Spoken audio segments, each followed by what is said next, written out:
Hey, and welcome back to another video where I show you some cool ways you can customize your Squarespace website. In today's video, I'm specifically going to be talking about how you can add fancy custom bullet points to your website with just a little bit of custom code. We're specifically going to be using CSS to make these changes, and I'll include any code I mention over in the blog post associated with this video. You can copy and paste the code, go into your design settings, and then to custom CSS to add this to your own Squarespace website. Keep in mind you have to be on the business plan or higher to be able to use this functionality. The first thing we're going to do is tell Squarespace that we want to change the area before each list item. Then you can use the link around this video to choose a symbol that you want to use instead of the default bullet point.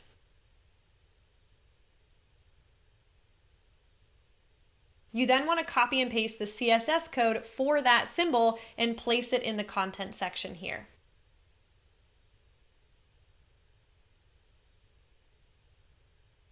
Next, you're going to play around with the font weight, the font size, the position, and the color of your bullet point to make it really custom for you. Depending on the type of symbol you chose, you might have to make it bigger or smaller or move it a little bit more in one direction or another, and that's all really easy to do with the CSS snippet I'm providing here. I'm going to include some of my favorite bullet points like check marks and arrows below this video so you can check them out and see what's going to work best for you. I hope you enjoyed this super quick tutorial. If you did, make sure to hit the like button and comment below. Let me know if you're going to use this on your website. And as always, don't forget to subscribe so you don't miss any more videos like this one in the future.